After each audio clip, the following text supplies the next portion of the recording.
Hello, it is Dr. Chris Raquel, and I'm back again with a video for today.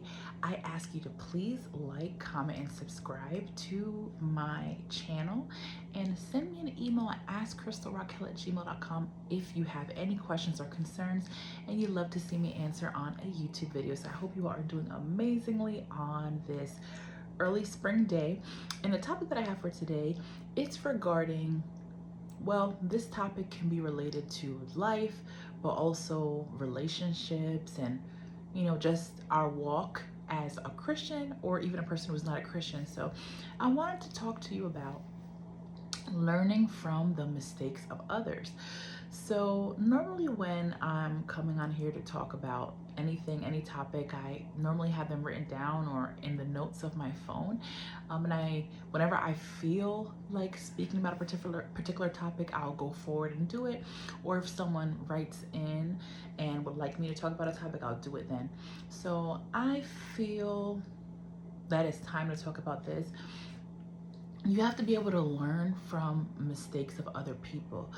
That is a part of wisdom. You don't want to go through life and you see people, they've gone through certain things, and you see what they've gone through, and instead of learning from those mistakes, you end up deciding, I'm gonna still do what I want to do because that person isn't me, so I'm gonna have a different result. Or you may be going through life and just saying, well, it didn't work in that person's favor for X, Y, or Z. And if I tweak this one thing, it's going to work in my favor. You have to have wisdom. A lot of times people who are older than you, they might have different life experiences. Of course, no two people are the same, but it is so important for us to be able to look at other people and glean from their life experiences so that we don't make the same mistakes. A lot of things in this life take trial and error to be able to get the right outcome. So look at other people's experiences as that trial scenario. You can look at someone and say to yourself, okay, this happened to them, so I'm going to be careful. I'm going to make sure I don't do this because it's a possibility it can happen to me. Or if you look at someone and you see that they're doing something that you know in your heart isn't right, you don't then now go and do that same thing because you feel their consequences will be different, or if you feel that their consequences don't seem to be dire, so you assume if you do the same thing, you're also not going to have any major issues. That doesn't have to be the case.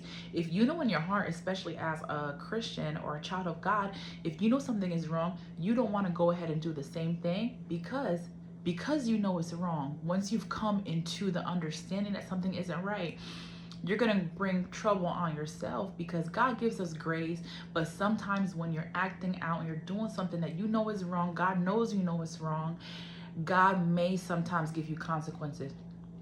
But back to the original point of this topic, you don't want to get in those situations. You don't want to be someone who, you see someone, they're maybe a single mom, they might have two children, the children maybe from different men or one man, that lady was never married. You don't want to see that lady from the outside. She might be doing okay. Maybe she has a good paying job. She's able to care for her children appropriately, even if the father is not present. Because you see that, right? You shouldn't say to yourself, well, I really want a child. I'm pushing 30, or I'm 35, I'm 26, whatever.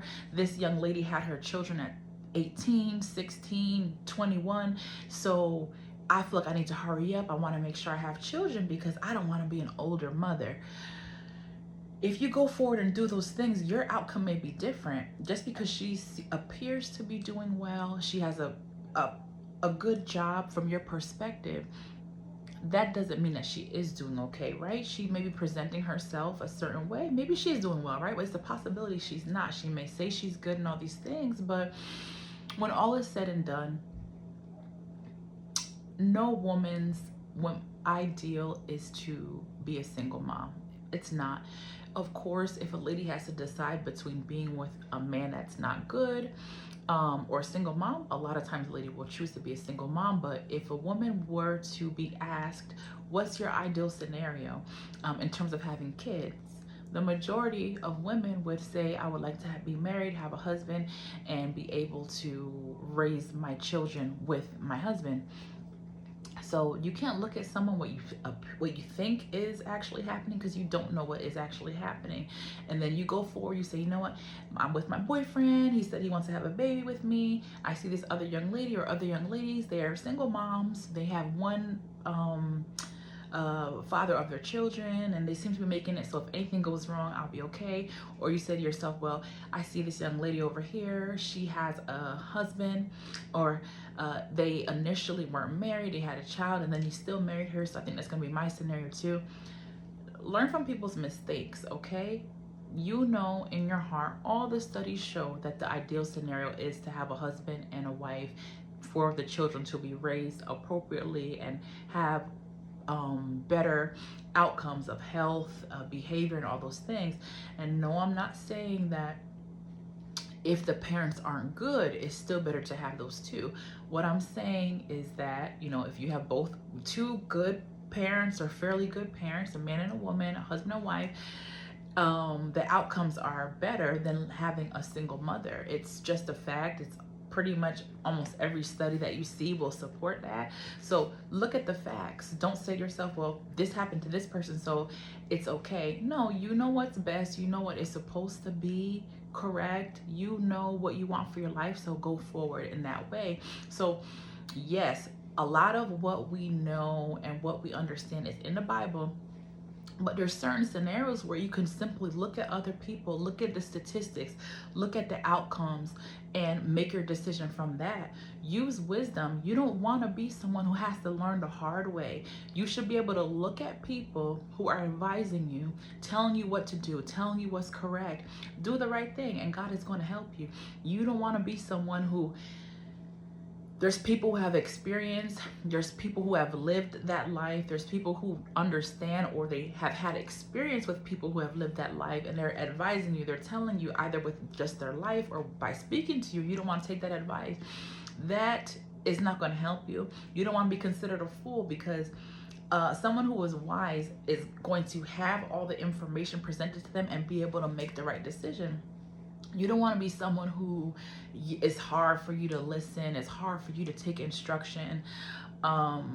You know, you want to be someone who can think, reason based on the information that you have, based on the experience of other people, and be able to move forward and make the right decision for your life. You want to be in a good position. You don't want to be someone who is going to be struggling simply because you've decided to go your own way and make every decision based on your own experience. There will be no point in having any kind of trial and error situation,